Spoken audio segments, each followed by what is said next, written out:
Again, you're trying to get me to predict things. Yes, that's my goal today. Well, you never know with Trump. That's the problem. He's completely unpredictable. I hope banking will be around also for a long time, but let's see. But banking will change. Yes. And it certainly already is. But we need to create that kind of glue. We need to have a discussion about what is unique about Europe. Even the smartest of the smartest need to team up in very large constellations. We have this saying that you put money in a sock, not in a stock. Hello, Swedbank Private Banking customers and all our listeners. Today is the 120th episode of our podcast and the first episode in English language. As our clients might know, we try to bring the best speakers from around the world to our client events. And today's podcast guest is an excellent example of that. And with great honor, I would like to introduce you to Dr. Jonas Ridderstråle. Hi, Jonas. Hi. And a short introduction on you, I hope you don't mind.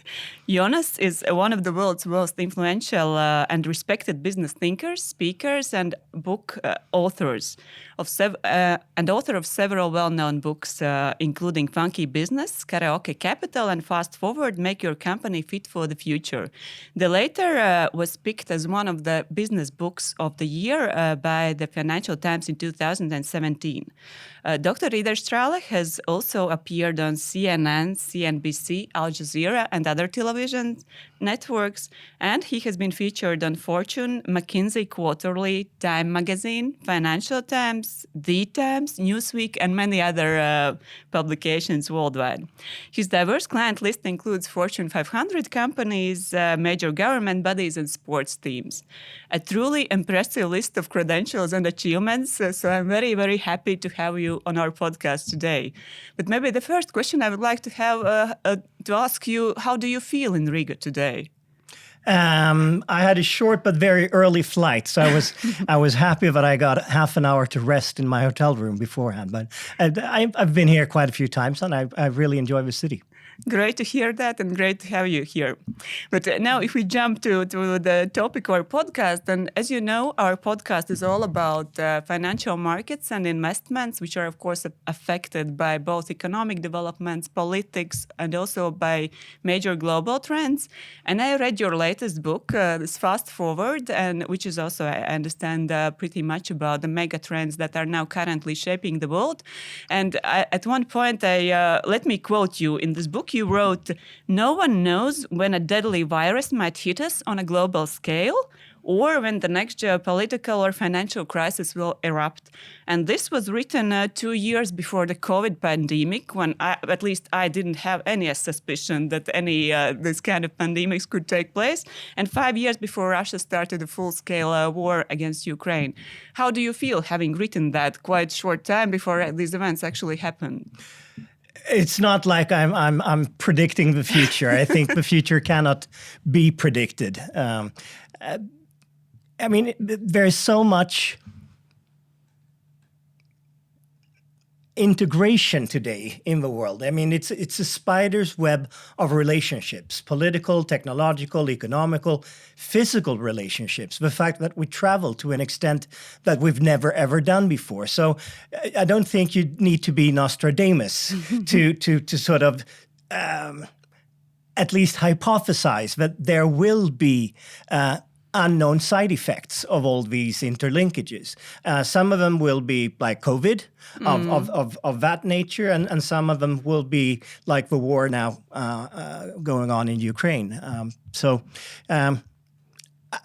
I would have preferred definitely a world without COVID and without Putin's attack on Ukraine. But I don't think we should be surprised by the fact that we are living in a world where these things happen.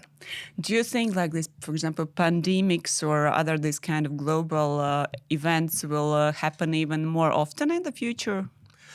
So long as the world is interconnected to the extent that it is today, I would suspect that there will be new events, especially since the population on our planet is still growing, which is in many respects problematic. Although every born child is a gift. Yes. But unless we stop traveling, I mean, the world economy is so different from what it used to be. When I grew up, I'm not super old, it followed a very sort of typical core periphery logic. I mean, there was a core which was basically the United States and Western Europe. Today, there is no one big center. There are many centers of different kinds around the world, and we travel like maniacs. So if someone gets really ill and doesn't tell anyone about it, I mean, there will be new pandemics.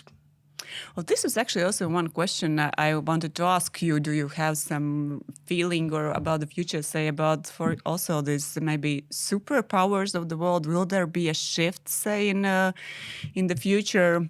Also, maybe you might comment, also in the book you commented on the election of Donald Trump in 2016 and also of the decision by the UK to exit European Union in 2016. And Donald Trump did it again a couple of weeks ago. What is your explanation of why did it happen, and actually quite convincingly so, with a quite convincing victory? I think one very short explanation is that we live in a world with so much uncertainty, and we sort of believed that the internet would produce one truth, so that everyone would feel much more knowledgeable by the fact that we had access to all this information at our fingertips. I think instead it's created a situation in which people believe. So we believe in Donald Trump, you believe in Brexit, you believe in Greta Thunberg or whoever it may be. And so I think for a lot of people, Trump is a great uncertainty reducer because he paints the world in black and white. Now, to me, the world is more shades of gray, but that's me. And I don't think, at least not in Western Europe, there is room for a Trump type of politician for a variety of different reasons. But in the US, he's been a big hit. And do you think his re-election will have a big impact on the course of the world economies, politics, financial markets? Well, overall, what will happen now? If you can guess. Again, we're trying to... I think it was Niels Bohr, the Nobel laureate in physics, who once said it's difficult to predict things, especially the future. That's right. Well, you never know with Trump. That's the problem. He's completely unpredictable. But given what he's said so far, I think we should expect a continuation of the deglobalization trend. More tariffs. There will definitely be... especially towards China. I think he's going to have a much harsher stance than we've seen before. But on the other hand, the big trend is, of course, that the world economy is shifting towards the East. I mean, one of the things we write about in the book, and that I will talk about here today as well, is how the global middle class still resides in the West, but in 25 to 30 years' time, the global middle class, in terms of numbers of people, the global middle class will reside in the East, in China, India, Indonesia, etc., etc., etc. And I think, to me, that's pretty important because the global middle class has a tendency to define what is great, what is bad, what is good, what is beautiful, what is ugly. So it defines the dominant design of our times. And historically, we have defined that in 25 years. As we, you mean the Western countries? Yeah, Western countries. And you can already see it. If you look at the luxury brands, LVMH, Gucci, all of those luxury brands, so many of our customers are now either Asians or from Dubai or that part of the world. And you can see how it influences the design language used by those companies. So it's a trend, it's coming, and that is not really predicting. It's something that we already know. It's a question of when. So what you're saying, in a sense, is that this distribution of power, in a way, or economic benefits will shift more to Asia. Yeah. That's a very concrete and clear answer, and it's also despite maybe Trump's efforts to weaken China and do these tariffs to China imports and so on. In the longer or medium term, Asia, in a sense, will win or prosper. Yes and no, because if you look at the Chinese economy. I tend to look at competitive advantages as if they were ice cubes. And all those ice cubes are placed in a desert, so they're melting. Over time, all competitive advantages will disappear. Now, the competitive advantage of China is, historically at least, low labor costs and a currency that is basically using governmental doping, because it's not free floating against the euro or the dollar. It's pegged against a basket of currencies where the dollar is the most dominant one. If the labor costs in China rise, and they have, especially during the last 5 to 10 years.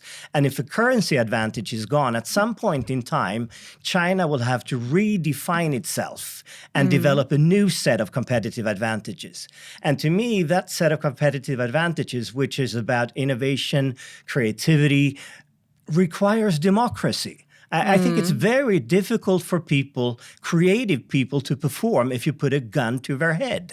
And to me, that is sort of a big question for China. When will the market revisions that they've made be followed by democratic revisions of the current government? Well, what about India? I think it will soon be the size of China in terms of number of population-wise. What is your take on that? And which has better relationships with the West and so on? I'm not an expert when it comes to the Indian economy. Let's start there. I've only been to India once, but that was kind of interesting. I was working with one of the foremost IT companies from India. And they had first flew me into Mumbai, and then they had their campus about 100 kilometers from Mumbai. That bus ride from Mumbai to their campus took 4 hours. So 100 kilometers, 4 hours. Because the lack of infrastructure, which I think is a critical problem for the Indian economy. That's why we haven't seen the kind of explosive growth in India that we've seen in countries like China. Also, it's a much more split country, which is noticeable when you work with companies there. I mean, you're either in something which is hyper-modern, when you're inside these almost closed-in environments, which a campus is, and then when you're out, it's like still being in the third world. So India, fix the infrastructure, and things will begin to change. I'm pretty sure. But fixing the infrastructure in India is one of those classical oxymorons. It's a round square. It's not easily done. Okay, so maybe what is your take on Europe then? We are both Europeans, and I guess we love this part of the world, but we have, I guess, our competitiveness issues, I would say, and growth issues in a sense, and sort of other regions have been outperforming us. Yeah. What are our prospects? And well, you should probably ask the Asians and the Americans what they think about Europe. What do they? Do you know? I think a lot of them would say irrelevant. Except we produce, not we, the Italians and French probably produce these luxury brands. I think that's something where Europeans are good at. Yeah, I mean, we still have, we shouldn't forget that we have many, many amazing companies in Europe. But to me, the big challenge is that we still define Europe as a geographical entity. And for sure it is. But we don't have a Eurovision. We have the darn Eurovision Song Contest. But a Eurovision, I mean, the Americans have their dream. We don't have a European dream. Maybe there is a Latvian dream and a Swedish dream and a German dream, but we need to create that kind of glue. We need to have a discussion about what is unique about Europe. I have a good friend who he called me about 10, 12 years ago, and he said, I have a problem with my son. Can you help me?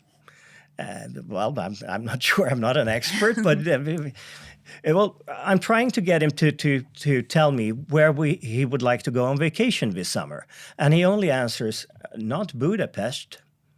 So not Budapest, well, not Berlin.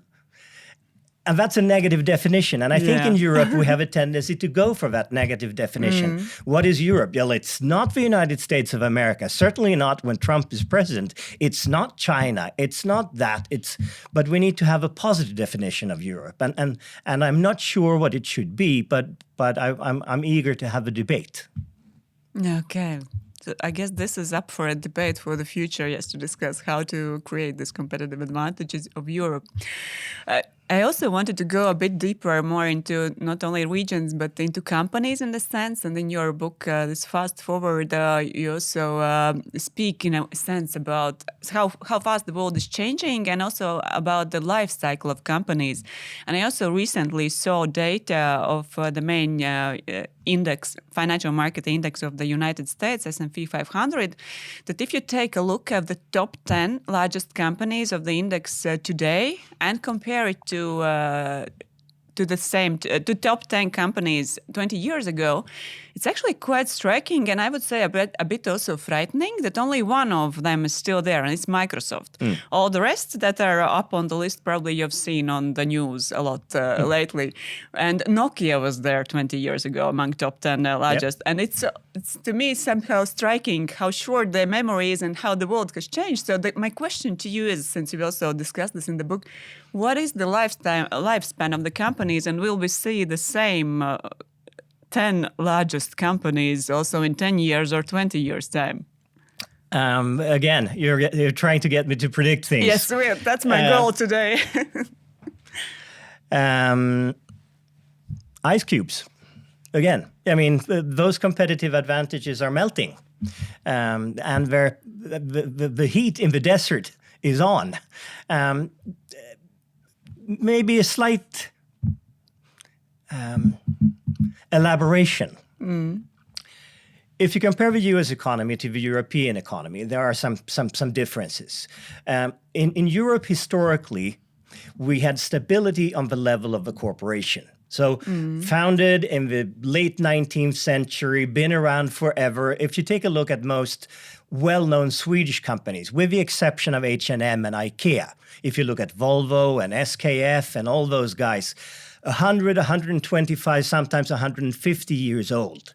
So there was stability. And it worked with the political system that we have in Sweden very well, because the Social Democrats wanted full employment. And the Social Democrats were in charge in my home country for 70 years in a row or something like that.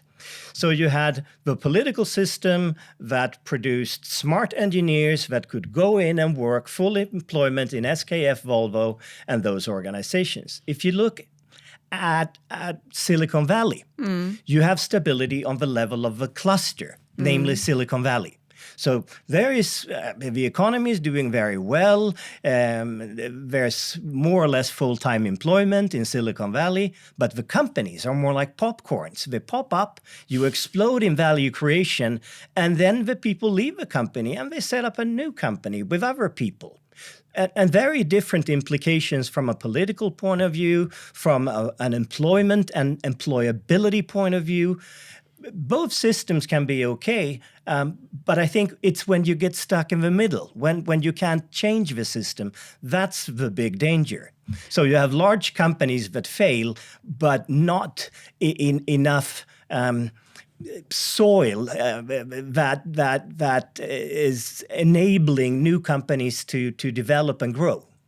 Now I'm afraid to ask this question because it's like up in my head. Is this Magnificent Seven also popcorns, or what will be their lifespan? Because for me it seems that they are so dominant that well, frankly, probably smaller competitors don't really have the chance because they're really dominant in all kinds of both customer base and cash flow and so on. But what is your feeling? Well, to me, The Magnificent Seven is a movie. Yes, it is. Based on a Kurosawa movie, I think, originally, The Seven Samurais. So the Magnificent Seven was the Hollywood take on it. No, but if you look at those companies, I guess you're referring to the likes of Amazon and Google and all those guys. From a competition point of view, it is slightly scary that those companies have become so dominant that it's more or less impossible for the local players to stand a chance against them. But it's also built into the fact that the so-called new economy, which today is the current economy because it's not so new anymore, is in some cases driven by principles that we are not used to working with. So there is the principle of increasing returns. The fact that the more people have something, the more it's worth. I mean, typically you have decreasing returns. If there's only one Picasso painting, it's very, very valuable. But if he did 100 paintings that look exactly the same, each painting wouldn't be as valuable as in the other case. But here instead, if you are the only one, and so you were looking at your mobile phone, if you're the only one in the world with a mobile phone, it's not very much fun. You can call people who still have a fixed phone. But if everyone has a mobile phone, the value of having a mobile phone is fantastic. And that basically means that when a corporation like Amazon gets initial advantages, those advantages will lead to new advantages and new advantages and eventually all the other guys will be out of business. Well, that's the point. Are they too big to fail? Well, no company has ever been too big to fail, it turns out. As you pointed out, I mean, only one of the 10 is on the list today, Microsoft. I think the only thing that someone like Jeff Bezos can be absolutely 100% sure about, I think two things. Somewhere in the world, someone is now sitting trying to come up with an idea about how to outcompete Amazon. And eventually that someone, somewhere, will succeed. It may take 10 years, 50 years, 100 years, but there are no eternal enterprises, maybe with a few exceptions. If you look at the oldest companies in the world, oldest multinational companies at least. Which are those? They tend to be Stora in Sweden, the pulp and paper company, originally from the 13th century, something along those lines. So it's been around. So forestry and insurance. Many of the oldest companies, British companies, for instance, are insurance companies. If you want lifetime employment, go into forestry or insurance. That's I hope banking will be around also for a long time, but let's see. But banking will change. Yes. And it certainly already is.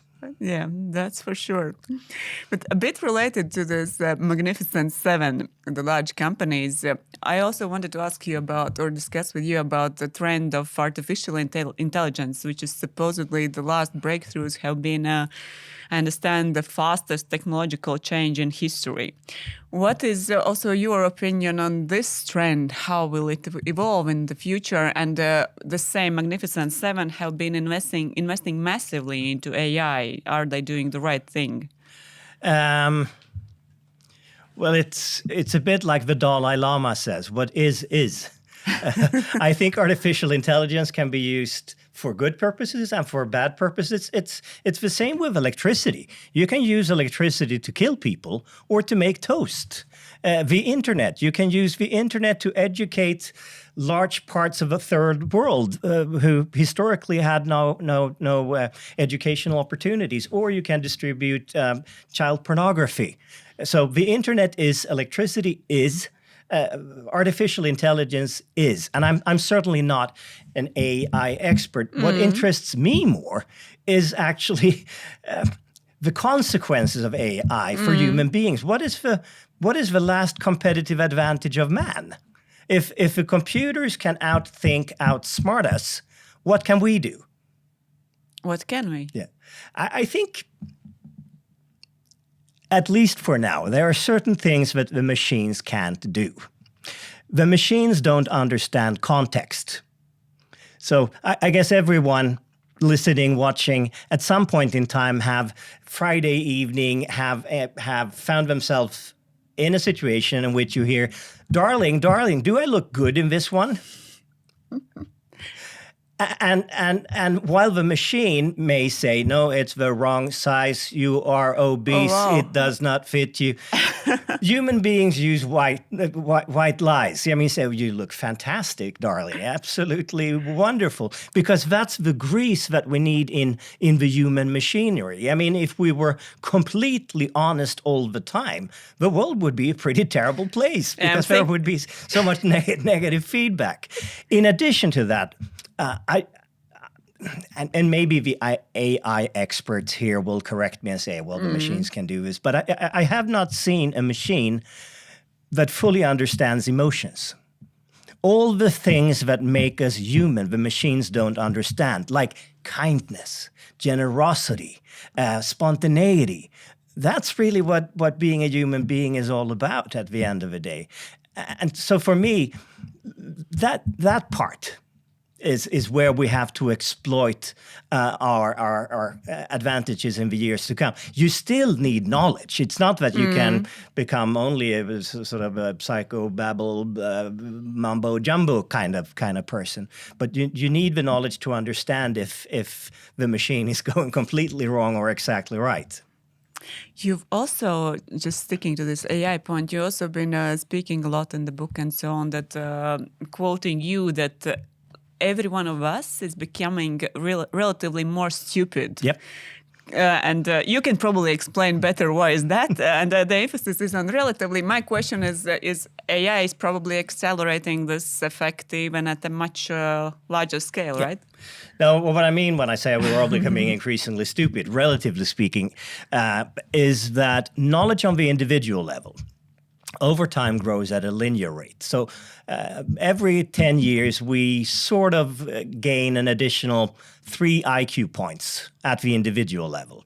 So you are probably a little bit smarter than your parents. Your kids, in all likelihood, will become a little bit smarter than you on average. But, and this is a major but, knowledge on the societal level is growing not at a linear rate, but at an exponential rate. All the knowledge that you find on the internet, libraries, magazines, scientists, gurus, all that stuff is growing out at a pace much faster than any single individual can keep up with. So there is this growing gap between what we know and what you know.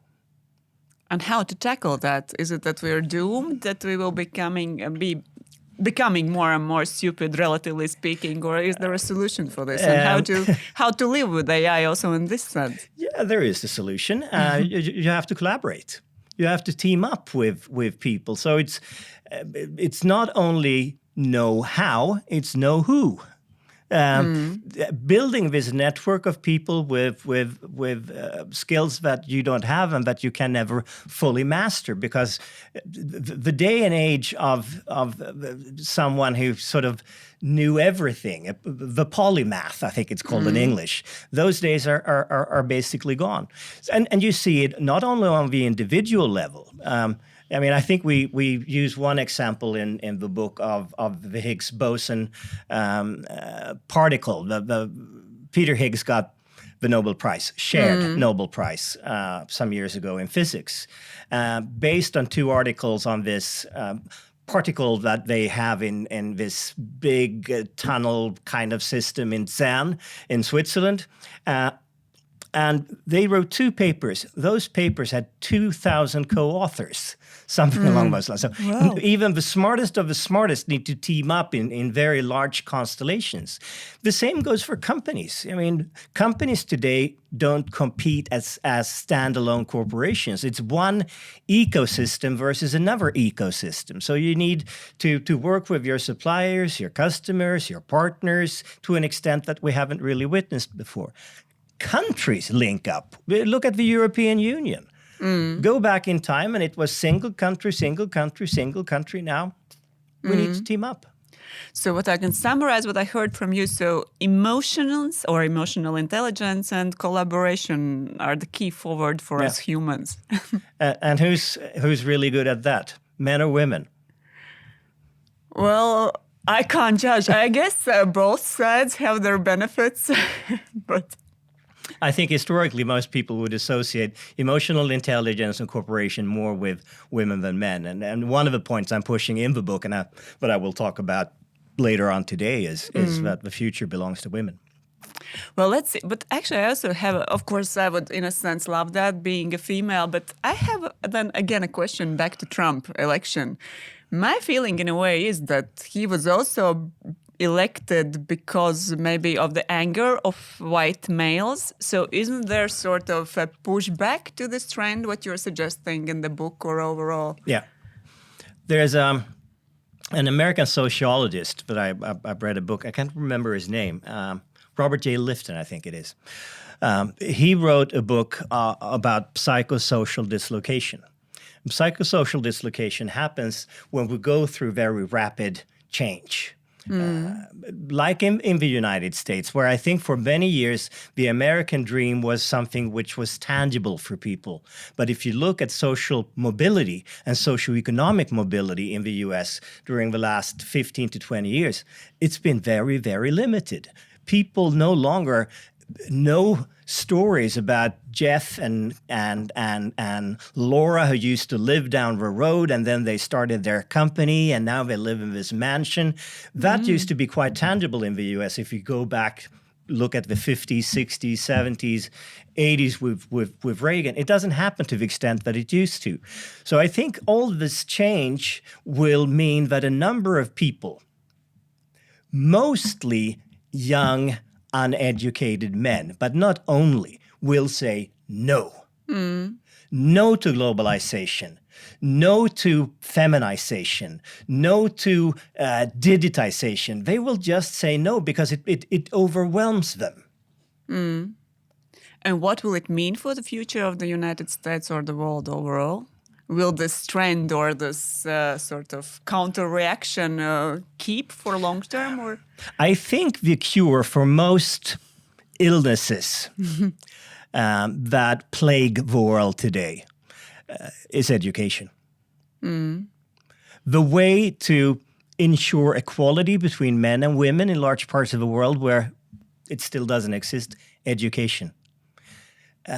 How to get rid of wars, education. How to deal with pandemics, education. I think education is the only potent weapon that we have to fight many of the bad things that are happening in the world. Well, that's, as you understand, from Swedbank, and I think we are also massively trying to invest in education also in this region, and also this podcast, at least the largest part of its idea is that we try to educate people on investments and financial literacy. So I completely agree with you. But I wanted to ask you about one more trend. Maybe you know the answer. As you understand, I'm trying to make you make predictions, but there has also been this trend or hot trend in medicine or in pharmaceutical industry of these weight loss drugs, where Novo Nordisk and Eli Lilly has been extremely successful, and there's also coming a lot of information that these drugs are also having other positive side effects, like reducing cardiovascular diseases or Alzheimer's and a list of other diseases. My question more is, what is your feeling or take? Will there be a bigger revolution in medicine, also maybe due to developments in AI? Well, my question basically is, will you and I live to, say, 150 years old or 120? Well, Well, I guess it depends on your lifestyle, doesn't it? It still does, yeah. For sure, there will be revolutions, and it's basically happening already in the larger life science area. My take on it is, how will society cope with the fact that so many people will be 100 plus? I mean, we've already seen changes in the pension system in Sweden, where historically you worked until you were 62, then it became 65, now it's 67. So I have 9 more years to work. If the age limit is not increased again. Yeah, and it probably will.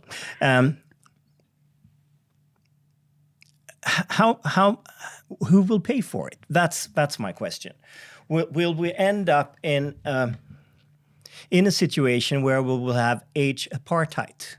So age will be something that you basically pay for individually, because I don't believe the systems, the shared systems, the political system will be able to cater for everyone.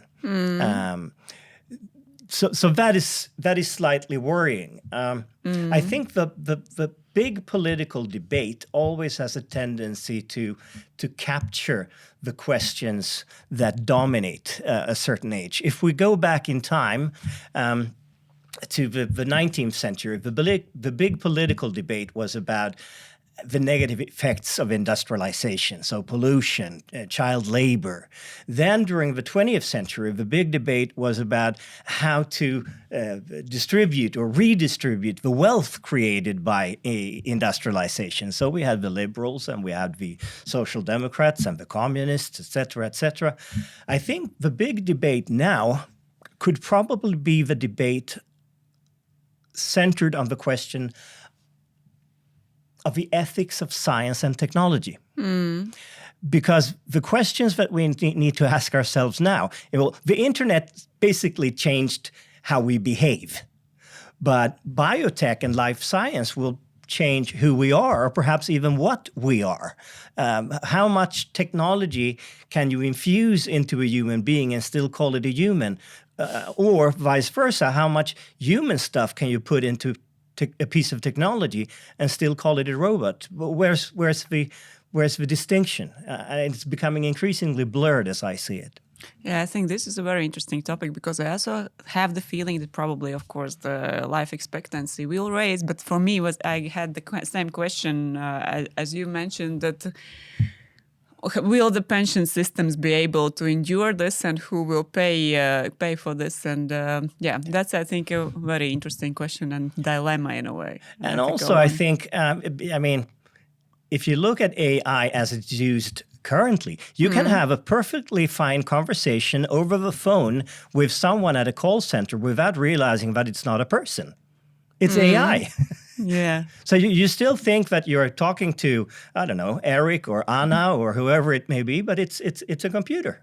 Yeah, I've also heard somebody discussing that in the future you probably will have this girlfriend or boyfriend speaking to you the way you want him to, but it's an AI-created person in a sense. So it's a lot of ethical dilemmas in the future await us. Yes. Okay, we discussed a lot about trends. I wanted to use the opportunity to ask you another question. As you know, this podcast, I guess I would say that our main mission is to educate both our clients and the wider society on financial investment literacy and to increase the welfare and financial stability over time. And I also am very proud that we actually see already tangible, real results, at least in our client base, but I think also definitely on a wider base in Latvia. But still, we have a lot to do, and Sweden is definitely way ahead of us. And you being a Swede, I would like to ask you a question. Sweden, in my opinion, in terms, for example, if you compare to all of Europe, is probably one of the most developed markets in terms of stock exchange or private equity and venture capital markets or financial literacy or private investments. What is your view as a Swedish individual? What has been the reason for this success, and maybe what Latvia we could learn from Sweden in this perspective? What else could we do? Well, if you go back in time, I was born in 1966. During the 70s and early 80s, there was basically no news about our economy. If you were reading a newspaper, if you were watching TV, listening to the radio, basically nothing. Then during the 1980s, something happened. Partly for political reasons, because we got a new, more conservative government for the first time in many years. But we also had the Shareholders Association that made a major campaign in the 1980s focused on getting people to invest in stocks. Because historically, most Swedes, if they had any extra cash, which is of course something that you need in order to invest, Yes. they bought bonds. I mean, my grandmother, she had bonds. That was the way you saved money in Sweden. But then stocks became more important with the birth of this almost Wall Street-like Gordon Gekko kind of thing happening. So I think if you want people to get interested, it's up to someone to create that interest. I don't think people will become interested in stocks per definition. I mean, sports is more interesting. You're right. For most people, it's easier to relate to. So there is an educational effort which is critical. I think also the fact that we have, at least historically, not so much today, but we had a fairly even distribution of salaries, even distribution of wealth, with some major exceptions, of course, made it possible for just about any Swede to take a small sum of money. So we also changed the pension system in Sweden so that a small percentage of the money that the state collects every year, you can invest on your own. So you had 483 different funds to pick from for that small percentage. And if you get interested in maximizing the potential of that money, maybe you also get more interested in investing the other proceedings that you have. Okay, I hear from you that it's a combination of factors. And when you said that you said your grandma invested in bonds or mother. Yeah. So, well, in bonds is already, it's an investment in financial markets. Yeah. I think that's already a big history or big step forward, because you mentioned investing in stocks. Then in Latvia, I think historically a couple, tens of years ago, it was more not stocks, but investing in a sock. We have the saying that you put money in a sock, not in a stock. But yeah, that's a joke a bit. But yeah, we need to invest a lot in this education. And as I've said, the investment culture has been developing a lot, but there's a lot to do still for the future. But so Sweden is a good example. Swedish bonds issued by the National Bank of Sweden. So it was more or less like having the money in a bank account. Do you invest yourself, and how would you characterize yourself as an investor? I'm a lousy investor, unfortunately. I have invested. I mean, I have a fairly normal stock portfolio, which sort of is more or less index related. But in addition to that, I've invested in quite a few companies that are currently not listed. And I've like invested private. Yeah. Unfortunately, with a bias for the life science sector, which has not really been that amazing as an investment during the last 5 years. But I have invested in companies in that sector that focus on developing drugs that I believe either my parents, my siblings, myself, or some people that I know very well, friends, or my kids, can profit from in the years. So very close to sort of personal issues. And so you are hoping that this life expectancy will increase. So you're investing in this medicine sector or life sciences. I'm actually more of a much more successful art collector, but I'm an investor. So, you are? Yeah. Okay. But you by successful, you mean that the value of your art collection has increased, or you have a good taste? At least a bit more than my investments in stocks. And art has the additional advantage of I mean, even if the painting becomes worthless from a financial point of view, you still love it. Yes, that's true. So it's a stock that is now you don't even get a stock. You can just sort of art is more tangible in a way. Much more so. But okay, I think we've had an excellent discussion. Maybe one last question. As I said, this podcast is about investments, and we're sort of educating and informing on our clients on investments. Maybe you have some last I don't know, not recommendations, but suggestions to our clients, what they should take. I think the best investment you can make is to invest in yourself. Education. Yeah. I think this rounds this up very well. Thank you, Jonas, for a very valuable discussion. Thank you for coming over to Riga to this podcast and to our client event. I definitely hope that this is not the last time and that we will be able to hear your expertise and views on the future trends also in the future. Thank you to our listeners for listening to today's podcast. And let's meet already in the next episode next week. Thank you, Jonas. Thank you. Audio saturā dzirdētā informācija nav uzskatāma par ieguldījumu konsultāciju vai ieteikumu slēgt finanšu tirgus darījumus vai ieguldīt finanšu instrumentos. Paldies, ka klausījāties! Lai izdevusies diena un uz tikšanos nākamajā sarunā!